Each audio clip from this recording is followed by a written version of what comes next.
MP लड़ा देते हैं यहाँ से लोकसभा का, आप उसको बिस्पी का उम्मीदवार बनाते हैं, लेकिन उसको आप बलरामपुर में घुमा रहे हैं, उसको आप अमौर घुमा रहे हैं, तो पार्टी जमीन पर कैसे मजबूत होगी? आप जब चुनाव लड़ना चाहिए तो हमारा अगला कदम यही होगा कि कल हम नामांकन करेंगे।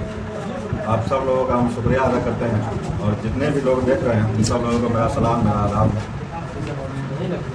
कहना यही चाह रहे हैं हम सब लोगों से कि आप लोगों ने देखा कि किस तरह से पिछले 10 दिनों से मेरे साथ पार्टी के कुछ लोगों के द्वारा साजिश के तहत किस तरह से हमको दबाया जा रहा है। बैरिस्टर साहब आते हैं दरभंगा की सरजमीन पे, खिरमा में हम लोगों ने उनका स्वागत का कार्यक्रम रखा था, यहाँ पर उनको रुकने नहीं दिया जाता है और बोला जाता है कि प्रशासन के द्वारा उनको परमिशन नहीं मिला। लेकिन अब जाके हमको ये पता चलता है कि प्रशासन जिम्मेदार नहीं थी, उसमें पार्टी के एक के नेता हैं वो जिम्मेदार थे और पार्टी के ही कुछ लोग चाहते हैं कि यहाँ दरभंगा को एक आवाज़ न मिले, एक MIM के नाम पर एक जो फेस है, लोगों की मोहब्बत है, वो न मिले। कहीं न कहीं जो सीमांचल में बैठे बड़े नेता हैं वो चाहते हैं कि मिथिलांचल और सीमांचल से बाहर पार्टी ये बढ़े नहीं, पार्टी का कद नहीं बढ़े, पार्टी को लीडरशिप नहीं मिले, तो उन लोगों की रोकने की ये साजिश है। और आप देखिए कि केवटी की जमीनी सच्चाई 80 सालों में शिक्षा, स्वास्थ्य, रोजगार, सड़क के नाम पे वोट देख लीजिए, लोग ठेकेदारों ने केवटी को कहीं ना कहीं वंचित रखने का काम किया है। जो वोट तो लिया इनके नाम पर, लेकिन लोगों ने बुनियादी काम नहीं किया यहाँ पर। 80 सालों में केवटी को वंचित रखा। तो हमने भी देखा कि भाई बैरिस्टर साहब को लोगों ने किस तरह से सीमांचल में चाहा और हम लोगों को भी एक प्लेटफॉर्म चाहिए था, तो हम लोग बैरिस्टर साहब को देख करके उनसे प्रभावित हुए और उनके नाम पर हम लोग गांव-गांव में गए, लोगों को जोड़ने का काम किया हम लोगों ने।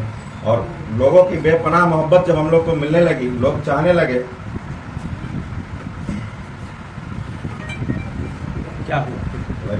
क्या हुआ फिर? भावुक हो गए आप? भावुक हो गए?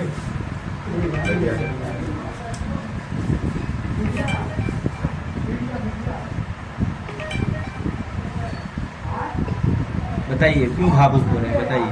देखिए भावुक नहीं है कि जिस तरह से ओवैसी साहब ने एक यात्रा शुरू किया सीमांचल में इंसाफ कारवां, हम लोग भी चाहते थे कि मिथिलांचल में भी एक कारवान इंसाफ शुरू हो और हम लोग मिथिलांचल को भी सेकंड सीमांचल बनाना चाहते थे कि उसी तरह से ठीक मिथिलांचल में भी MIM की पकड़ मजबूत हो। जमीन पर हम लोगों ने काम किया, लेकिन आप देखिए कि किस तरह से हमने कोई कमी नहीं छोड़ा पार्टी के लिए।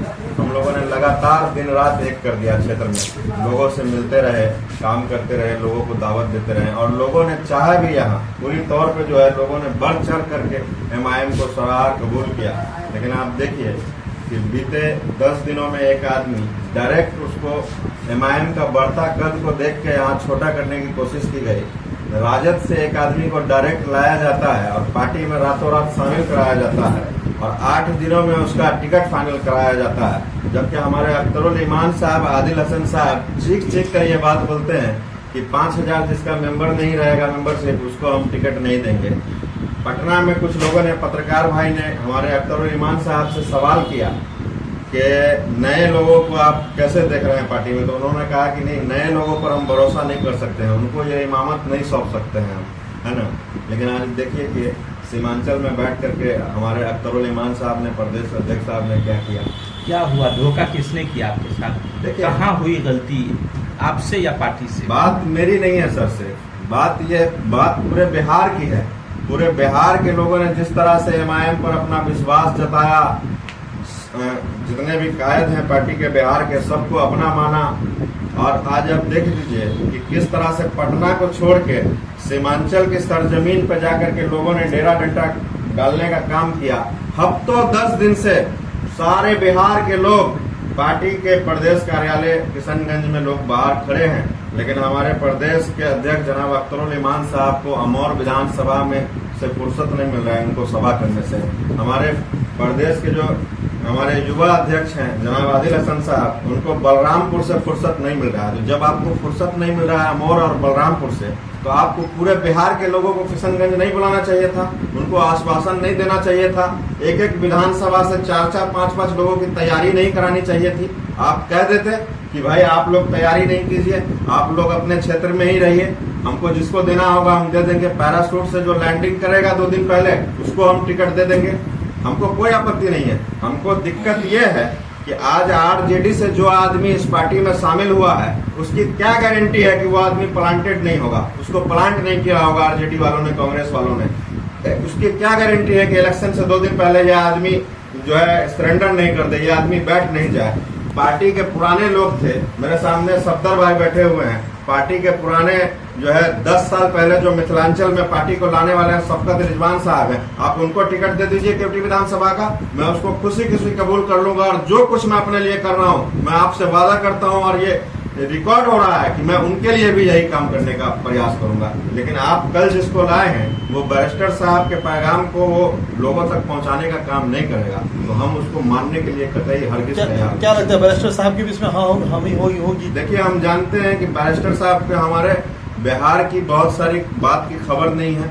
जो बिहार प्रदेश को चला रहे हैं, वो लोग जो कहते होंगे, हमारे बैरिस्टर साहब उसी को सच मान के उसको उस पर काम करते होंगे। यानी पटना ऑफिस ने आपका टिकट काट दिया? बिल्कुल, बिहार और पटना के लोगों ने इसको टिकट को काटने का पिछले काम दिनों किया जब है। ओवैसी साहब पहुंचे थे दरभंगा, और जब आपके इस विधानसभा से गुजर रहे थे, तब तक तो आप पार्टी में प्रबल दावेदार थे, और आपने जो किया, चाहे वो रोड शो हो, सभा हो, वो लोगों के बीच में चर्चा का विषय गिरा। क्या कमी रह गई कि आप अख्तरुल साहब का, आदिल हसन साहब का यकीन नहीं जीत पाए? देखिए, सबसे बड़ी बात तो यह है कि अख्तरुल साहब और आदिल हसन आजाद साहब को एक नेता, एक लीडर नहीं चाहिए।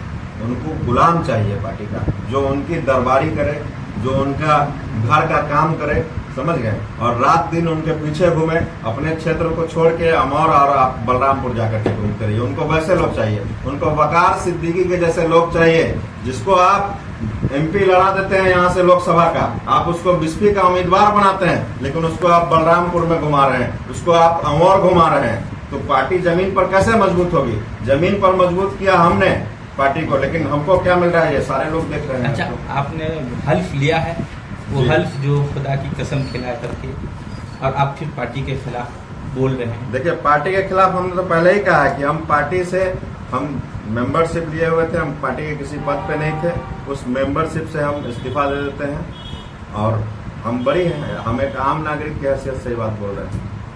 यानी पार्टी से आप इस्तीफा दे रहे हैं? जी बिल्कुल। अब आप एमआईएम में नहीं हैं? नहीं, बिल्कुल। क्या करेंगे? अगला कदम क्या है आपका? अगला कदम यह है कि आज हम लोगों ने एक बैठक बुलाई थी सुबह में, केवटी के सारे जो हमारे कार्यकर्ता और पार्टी हमारे चाहने वाले लोग हैं, उन लोगों के साथ हम लोगों ने एक मीटिंग बुलाई थी सुबह में। सारे लोगों का मशवरा हुआ, सारे लोगों ने हमको ये एडवाइस किया कि आपको चुनाव लड़ना चाहिए। तो हमारा अगला कदम यही होगा कि कल हम नामांकन करेंगे और हम चुनाव लड़ेंगे। यानी आपने इस्तीफा दे दिया और निर्दल उम्मीदवार के तौर पर चुना? जी बिल्कुल। इससे तो अब पार्टी के साथ कोई नाता नहीं रहेगा आपका? जी बिल्कुल, नाता बिल्कुल। देखिए, नाता तो टूटने वाला नाता नहीं है। बैरिस्टर साहब से हमारा नाता नहीं टूट सकता है, मजलिस इत्तेहादुल मुस्लिमीन से हमारा नाता नहीं टूट सकता है। हम नाराज इस पे हैं कि जो बिहार प्रदेश को जो लोग चला रहे हैं, वो कहीं ना कहीं एमआईएम को गुमराही की तरफ धकेल रहे हैं। पार्टी को जो है वो लोग बर्बाद करना चाह रहे हैं। पार्टी को सीमांचल के बाहर वो लोग फलने फूलने देना नहीं चाह रहे हैं। नहीं तो जो कि 8 से अब्दुल्ला सालिम साहब को टिकट क्यों नहीं दिया इन लोगों ने? पार्टी के सच्चे नेता थे, जमीन पर काम कर रहे थे, उनको क्यों नहीं इन लोगों ने सीट देने का काम किया? उनको क्यों नाराज किया?